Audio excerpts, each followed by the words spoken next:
성도 여러분 안녕하세요. 요즘 따뜻한 봄날처럼 여러분의 심령이 말씀으로, 성령으로 따뜻하십니까?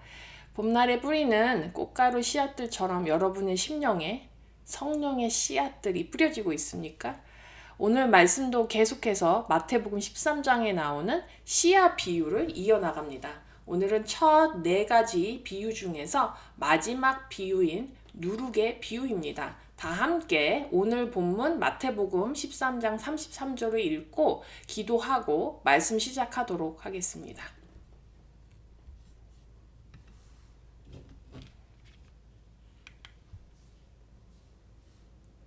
마태복음 13장 33절 한 절만 읽겠습니다. 또 비유로 말씀하시되 천국은 마치 여자가 가루 서말 속에 갖다 넣어 전부 부풀게 한 누룩과 같으니라. 아멘. 기도하겠습니다. 하나님 아버지, 저희들에게 이 누룩의 비유를 통하여서 진리를 알게 하시니 감사합니다. 우리들에게 이 누룩의 의미를 알게 하여 주시고 우리가 교회에서 우리의 심령에서 어떠한 작용들이 일어나야 정말 주님께서 기뻐하시는 천국의 모습이 이루어지는지 알려주시옵소서. 주님 성령님 우리와 함께하여 주시고 우리의 마음과 우리의 눈을 열어주시옵소서. 예수님의 이름으로 기도했습니다. 아멘. 오늘 본문도 저번 주 본문과 마찬가지로 아주 매우 친숙한 그런 내용입니다. 예수님이 비유로 천국을 설명하시기를 천국은 여자가 가루 서말 속에 누룩을 넣어서 그 가루 전체를 부풀게 하는 그런 누룩이다 이렇게 말씀하셨죠. 이 누룩 비유는 보통 이렇게 해석이 되어 왔습니다. 천국의 일이 은밀히 진행되고 천국의 일은 은밀하나 모든 것에 침투하여 변화시키는 힘이 있다. 이렇게 우리가 가르침을 받아왔습니다. 그러나 누룩이라는 단어의 의미가 왠지 좀 마음에 걸리지 않으십니까? 여러분 직감이 맞으십니다. 성경 전체를 통해서 누룩은 긍정적인 의미로 사용되지 않았습니다. 굳이 이 누룩의 비유를 예외로 긍정적인 의미로 사용한다는 것은 조금 억지가 있지요.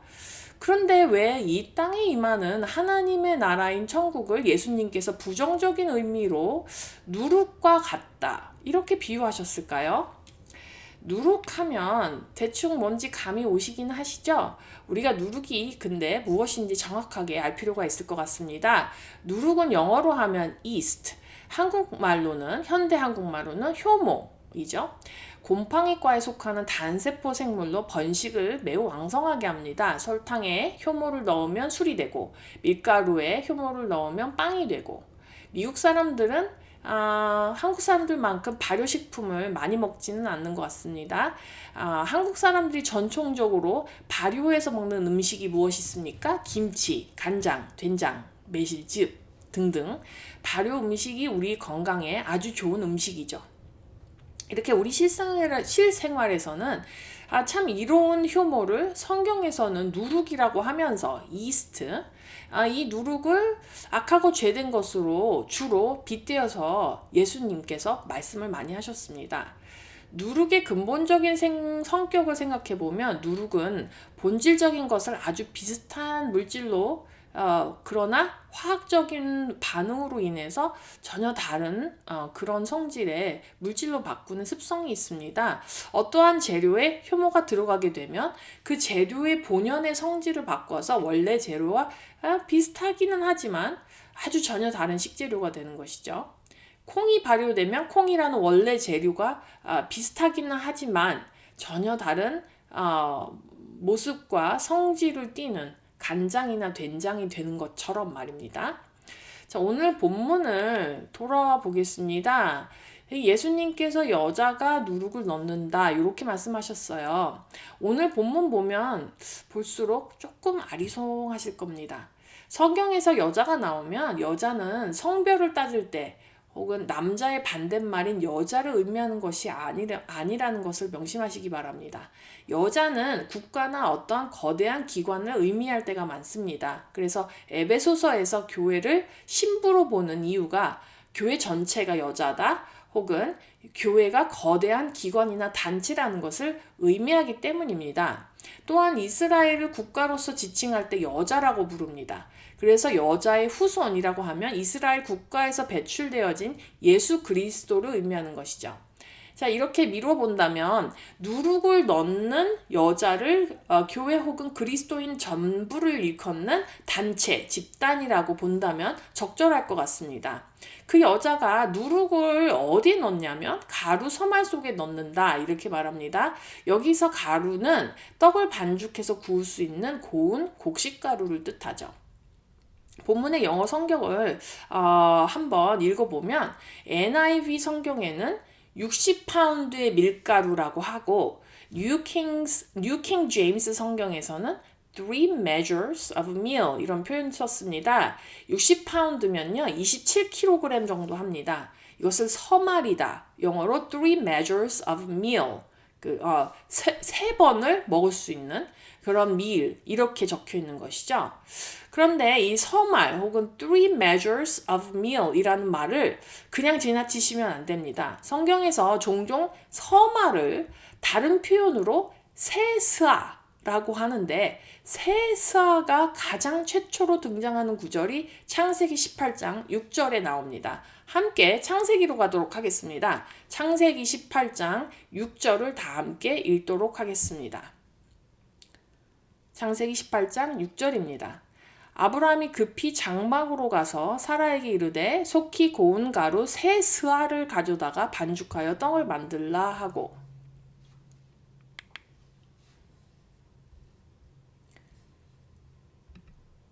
아브라함이 마므레의 상수리나무 곁에 있을 때 사람 셋이 아브라함을 찾아왔는데 이 사람 셋은 성부, 성자, 성령 하나님이셨죠. 아브라함이 사라에게 급하게 가서 고운 가루 세 스아를 가져다가 반죽하여 떡을 만들어서 대접하라고 이렇게 부탁을 합니다. 여기서 세 스아가 오늘 본문 마태복음 13장 33절에 서말과 같은 말인데요. 한 스아는 유대인의 측량법으로 14리터라고 합니다. 그러니까 세 스아 혹은 성경에서 말하는 서말은 42리터의 곡물가루인 것이죠. 42리터의 곡물가루. 어마어마한 양입니다. 성경에서 말하는 곡물가루로 만드는 떡은 무엇을 뜻합니까? 성부, 성자, 성령과 교통하면서 교제할 수 있는 그런 수준의 깊은 말씀을 뜻합니다. 아브라함이 성부, 성자, 성령님과 깊이 교제하면서 자기 조카 롯을 위해 중보까지 할 수 있는 정도의 깊은 말씀의 양은 42리터에 이르는 어마어마한 양의 곡식가루였습니다. 세 스아는 충분하고 깊고 온전한 양의 말씀 그리고 그 말씀으로 인한 하나님과의 교제인 성찬을 의미하는 것이죠. 성찬식이 이렇게 깊은 삼위일체 하나님과의 온전한 교제를 의미하는 것입니다. 조금 전에 누룩은 원래 재료를 변형시켜서 비슷하지만 다른 형태의 재료를 만들어낸다 말씀드렸습니다. 구약 성경을 보면 누룩이 자주 등장합니다. 율법은 유월절과 무교절 기간 동안에는 누룩을 넣지 않은 무교병을 먹도록 했습니다. 누룩을 금했죠. 또 하나님께 드리는 화제에는 꿀과 누룩을 넣는 떡을 드리는 것을 금했습니다.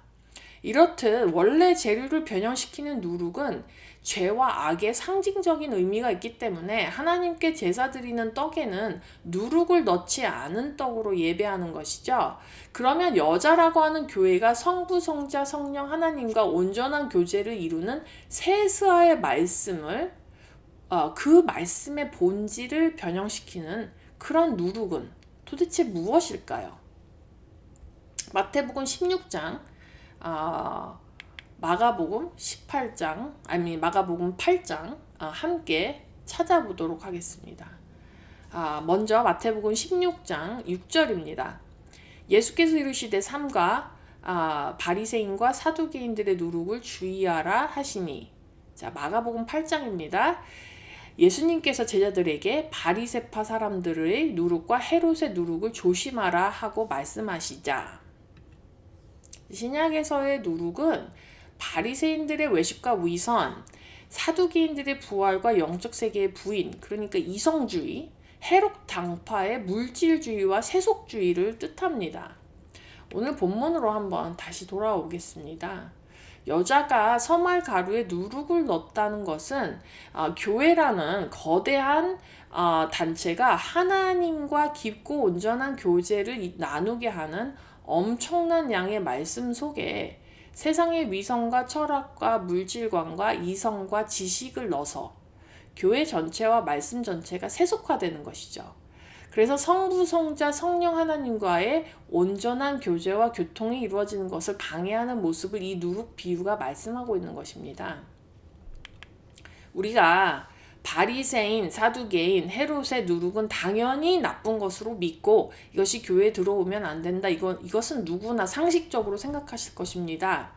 그런데요, 이것이 실제 교회 생활에서 적용되는 것을 보면 실로 참 놀랐습니다. 왜냐하면 교회를 망치는 것이 우리가 생각하는 나쁜 것들 혹은 죄된 것들이 망치는 것이 아니라 우리가 통상 생각할 때 좋고 교양 있는 것이 교회를 망치기 때문입니다. 누룩을 가루에 넣어서 반죽해서 먹는 빵이 맛있습니까? 아니면 누룩 없이 가루만 반죽해서 먹는 무교병이 맛있습니까? 우리 입에는 당연히 누룩을 넣은 빵이 부드럽고 맛이 훨씬 좋습니다. 교회도 마찬가지입니다. 우리가 상식적으로 생각했을 때 이성적이고 교양 있어 보이고 현실적이고 부유한 것이 좋게 느껴지지요. 근데 성부, 성자, 성령 하나님을 만날 때 우리가 우리의 이성, 교양, 현실, 돈, 지성, 교육 등등을 다 배제한 말씀을 세스아로, 즉 42리터, 27kg 혹은 60파운드 이런 어마어마한 양의 말씀을 이런 누룩이 없이 섭취해야 삼위일체 하나님과 교통이 이루어지는 것입니다. 그런데 안타깝게도 현대인들이 이런 누룩을 완전히 배제하고 하나님을 만난다는 것이 참 어렵다는 것이죠. 우리 교회의 누룩은 무엇입니까? 혹시 여러분 안에 있는 누룩은 무엇입니까? 누룩이 음식을 맛있게 하듯이 누룩은 우리가 보기에 참 좋고 우아해 보이고 교양 있어 보이고 본받을 만한 것들입니다.